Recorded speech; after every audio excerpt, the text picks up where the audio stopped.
Marcos, capítulo 10, versículo 17.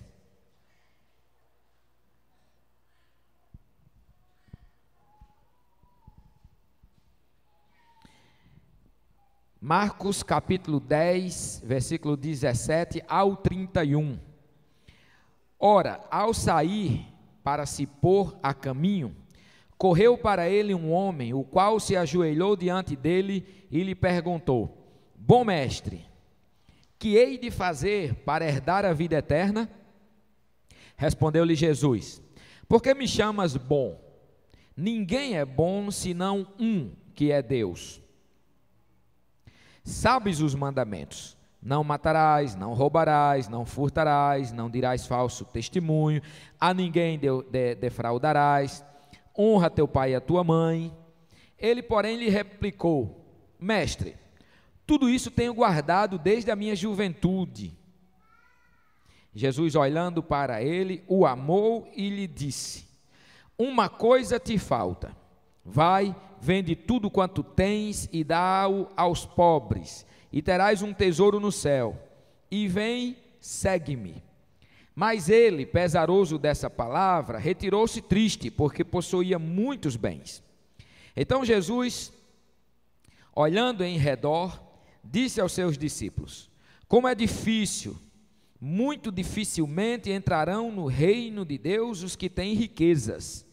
E os discípulos se maravilharam destas suas palavras, mas Jesus, tornando a falar, disse-lhes: Filhos, quão difícil é para os que confiam nas riquezas entrar no reino de Deus. É mais fácil um camelo passar pelo fundo de uma agulha do que entrar um rico no reino de Deus. Com isso eles ficaram sobremaneira maravilhados, dizendo entre si: Quem pode então ser salvo? Jesus, fixando os olhos neles, respondeu: Para os homens é impossível, mas não para Deus, porque para Deus tudo é possível. Porque para Deus tudo é possível. Pedro começou a dizer-lhe: Eis que nós deixamos tudo e te seguimos. Respondeu Jesus: Em verdade vos digo que ninguém há que tenha deixado casa, ou irmãos, ou irmãs, ou mãe, ou pai, ou filhos, ou campos, por amor de mim e do Evangelho, que não receba 100 vezes tanto, já neste tempo, em casas, e irmãos, e irmãs, e mães, e filhos, e campos, com perseguições. E no mundo vindouro a vida eterna, e no mundo vindouro receberá a vida eterna. Mas muitos que são primeiros serão últimos, e muitos que são últimos serão primeiros. Entendeu a leitura? Feche seus olhinhos. Vamos agradecer e pedir a Deus então que nós entendamos não só a leitura, mas a sua palavra para nós. Senhor, fala aos nossos corações com profundidade, com transformação de vida, que cada um de nós esteja agora cativo à sua voz, esteja aprisionado à sua voz, que o Senhor tenha liberdade para ministrar a cada coração que está aqui, que cada um de nós possa ser transformado pelo poder do seu Espírito, através das coisas que serão ditas nessa pregação. Cuida de nós agora e transforma as nossas vidas mais ainda para a sua honra e glória, em nome de Jesus. Amém e amém. Olha, irmãos, primeiro domingo de 2015. É normal que em 2015, ou melhor, é normal que na virada de um ano para o outro, nós façamos os nossos planos. Todos têm seus objetivos. Todos estão desejosos de melhorar de vida em uma ou outra faceta. Alguns estão projetando melhorias financeiras, outros estão projetando melhorias no amor, melhorias em casa, melhorias em estrutura de vida. Não sei o que está na sua cabeça, mas eu sei que a pregação de hoje te dará uma dica fundamental e divina para que, de fato, o seu projeto seja alcançado muito mais além do que aquilo que você pode pensar. Esse homem se encontra com Jesus. Jesus estava descendo para Jerusalém para participar da Páscoa, e ali era a última viagem que Jesus fazia, porque naquela ocasião ele morreria. E esse homem, de acordo com o relato dos 3 evangelhos que contam a mesma história, Mateus, Marcos e Lucas, nós estamos focados aqui só em Marcos, mas Mateus e Lucas também falam, esse homem era possivelmente um líder do Sinédrio. O Sinédrio era um grupo formado por doutores da lei, por sacerdotes religiosos judaicos, que montavam uma espécie de juizado, que então julgavam as causas, principalmente as causas religiosas. Na verdade era para julgar as causas religiosas. Às vezes eles se botavam os pés pelas mãos e faziam como fizeram com Estevão, matando Estevão a pedradas. Bom, esse então possivelmente era um mestre ali do Sinédrio, um homem novo e com certeza absoluta rico. Um dos outros 2 evangelhos, um diz que ele era muito rico e o outro diz que ele era riquíssimo. Esse camarada era uma pessoa muito boa, muito certamente tinha ouvido falar de Jesus e se animado em conhecer Jesus. Aproveitando o ensejo que Jesus ia passando, ele vai não só conhecer, mas como ele tinha dinheiro, posição social, status possivelmente religioso e financeiro, ele teve autoridade para romper a multidão, né, e ter um bate-papo ali pessoal com Jesus. Uma vez Jesus ia também cercado por uma multidão e uma mulher com fluxo de sangue hemorrágica, né, uma hemorragia de 12 anos, teve que desbravar ali o povo. Esse não precisou porque ele tinha moral, ele tinha autoridade. Então ele vai questionar a Jesus sobre os questionamentos atinentes, inerentes à vida eterna, e sobre os mandamentos principalmente. E Jesus começa a dizer ali os mandamentos do que a gente chama de decálogo, que são as 10 leis que estão lá em Êxodo, e ele parece que corta Jesus, dá uma ideia de que ele corta a conversa e diz: tudo isso aí eu já faço, eu já faço. E acontece que Jesus olha para aquele homem e ama aquele homem. Interessante isso, interessante. Jesus olha para aquele homem e ama aquele homem, e porque ama, Jesus propõe a ele uma medida na sua vida que de fato transformaria a sua vida. Deixa eu dizer uma coisa muito certa para você: Jesus te ama. Você duvida disso? Jesus te ama. Eu não tenho um pingo de dúvida disso.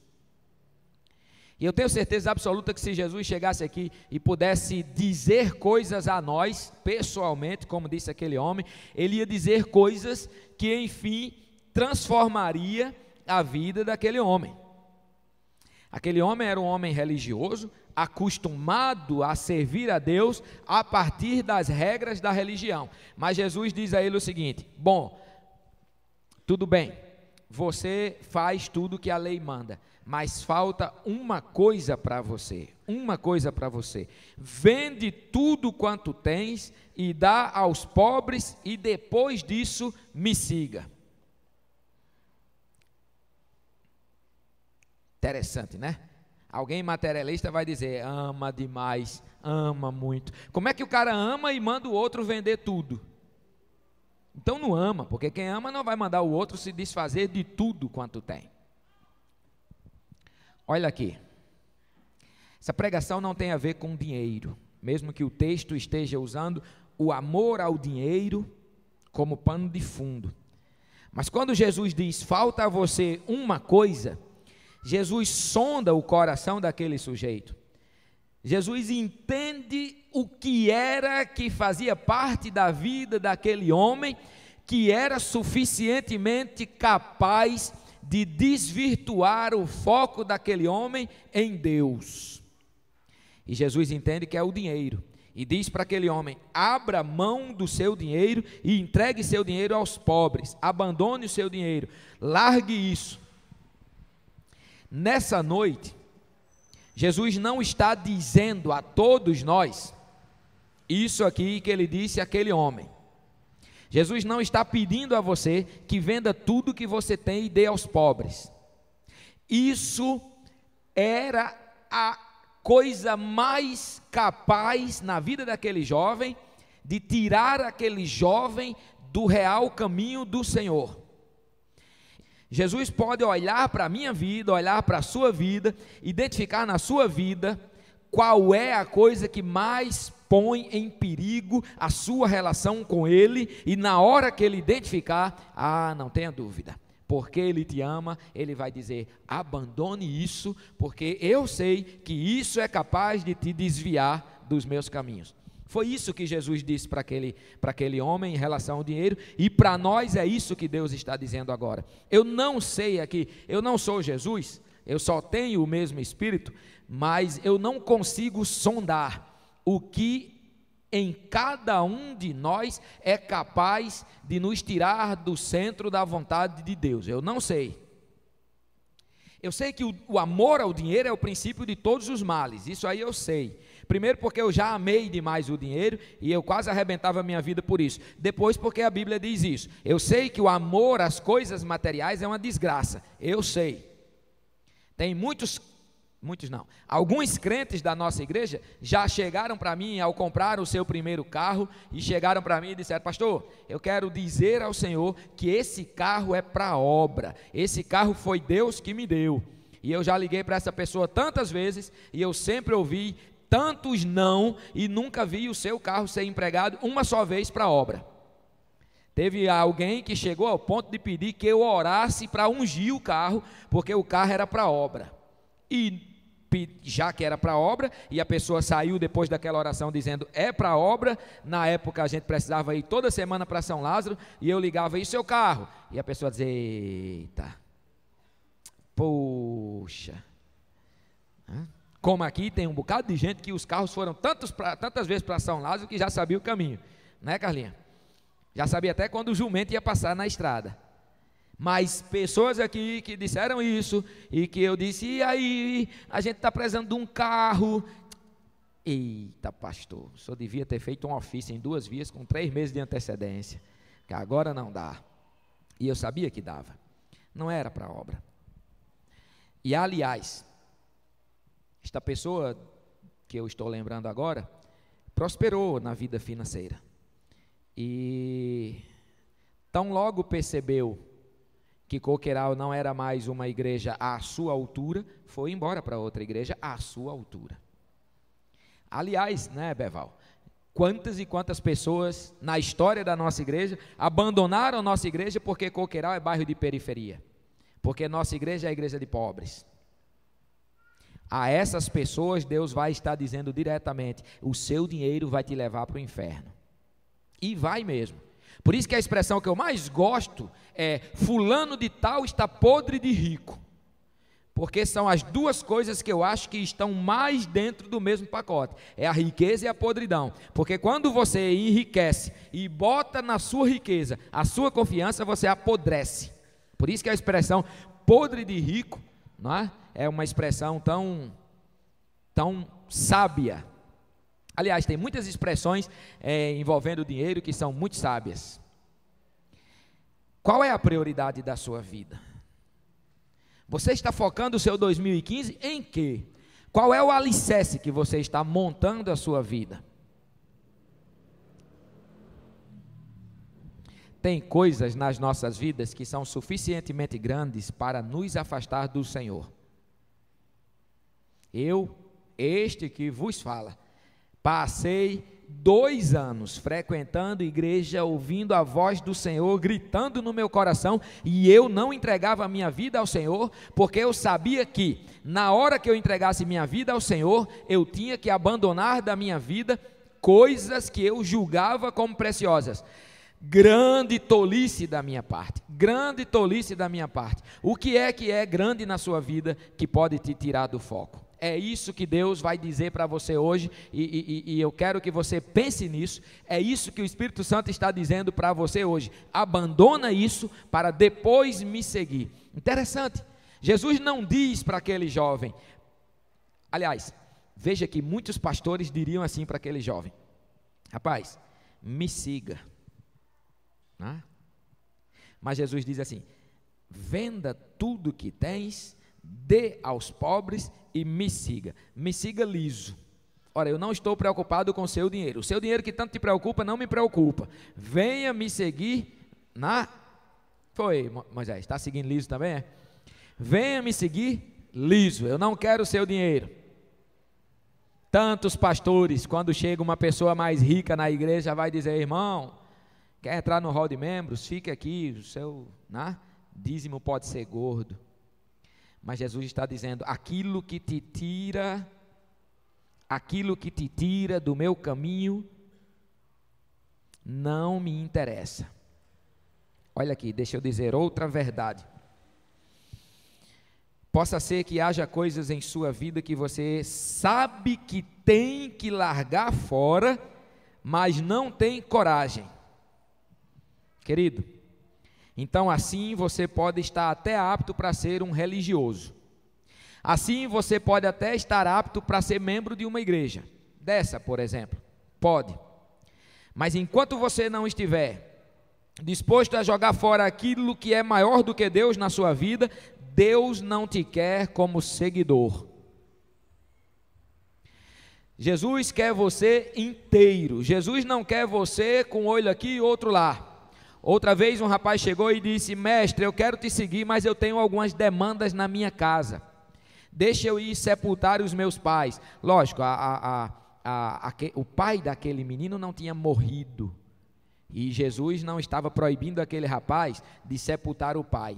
O pedido dele era: meus pais estão velhos, deixa eu cuidar dos meus pais, quando eles morrerem, eu sepulto e te sigo. E Jesus estava dizendo: olha, meu amigo, quem não estiver pronto para abandonar, e aqui nesse mesmo texto diz: pai, mãe, irmãos, campos, casas, não está pronto para me servir.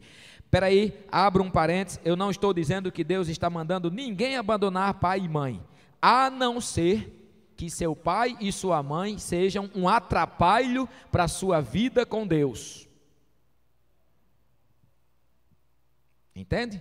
Se eu fosse ouvir os conselhos da minha mãe, eu não estaria aqui hoje como pastor de vocês, e mesmo já sendo pastor de vocês, se eu fosse ouvir de novo outros conselhos da minha mãe, hoje eu era pastor de outra igreja.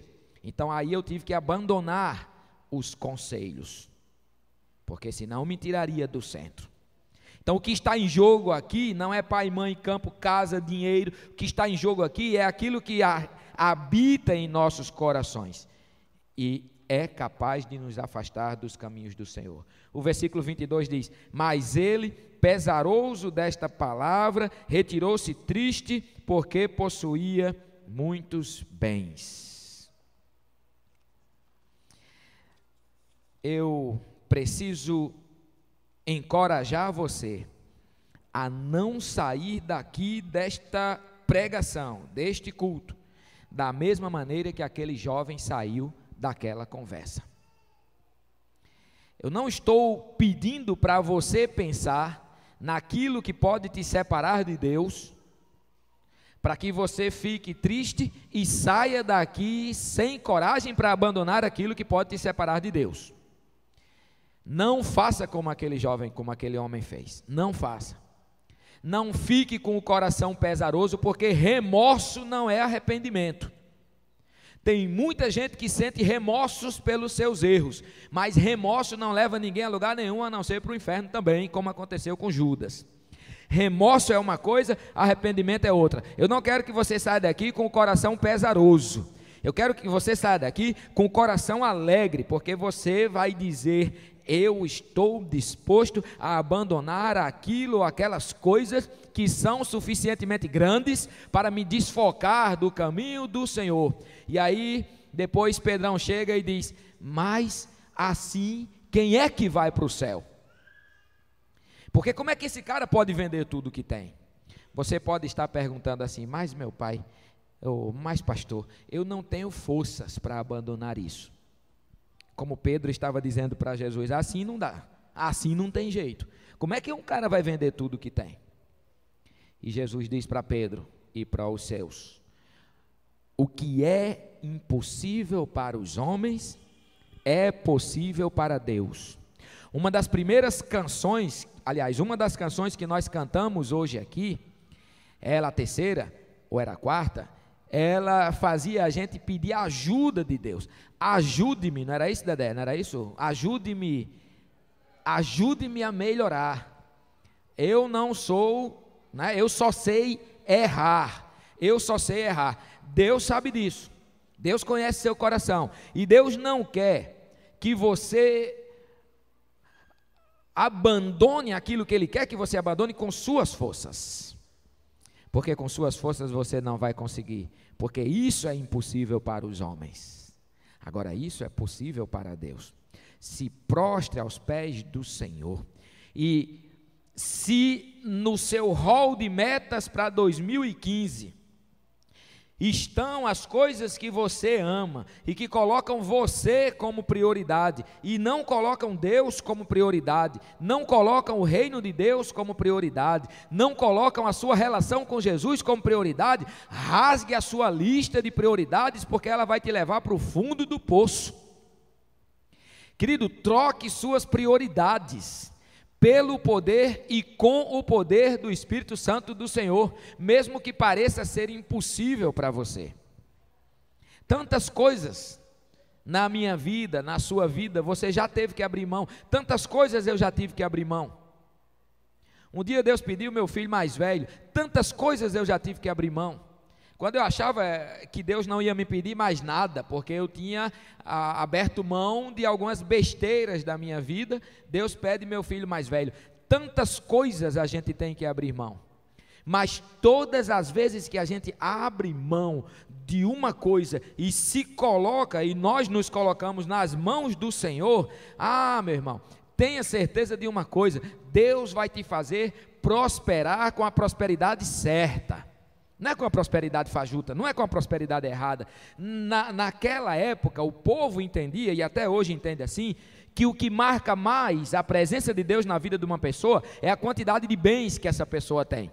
Por isso que Pedro entrou em parafusos, porque para Pedro aquele homem era por demais abençoado. E Jesus está provando que a sua maldição é justamente os marcadores, as coisas que faziam a ele parecer com um abençoado. Tudo que ele tinha, que o povo dizia, ele é abençoado, era justamente o centro da sua maldição. Pedro não entendeu isso, Jesus sabia disso. Quantas coisas nós temos que abrir mão? Esse ano, a Erivaneide disse, nego, esse ano a gente tem que pensar mais em nós. Esse ano a gente tem que olhar mais para as nossas coisas. E ela não está errada não. A gente tem uma casa aí para comprar, porque a gente paga aluguel, a gente tem que olhar mais para nós. E eu pensei,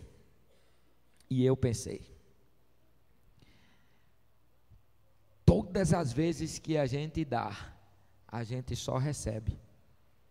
Agora não é dar como se ensina hoje em algumas igrejas por aí, que você dá para receber, porque isso aí é troca com Deus. Se você quer trocar, quarta, sábado e domingo tem a feira do troca aqui em Cavaleiro, vá para lá que tem tudo que presta e o que não presta. Deus não está te chamando para negócio, Deus está te chamando para uma relação autêntica, onde você morre para você e Ele nasce em você.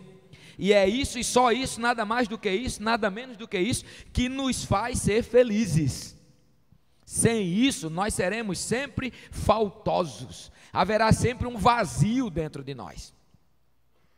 Você pode preencher sua vida com tudo, mas se você não se esvazia completamente para que o Senhor te preencha com Ele, com o seu Espírito, vai haver sempre um vazio dentro da sua vida. Eu duvido que isso não seja uma verdade. Duvido. Falo por experiência própria.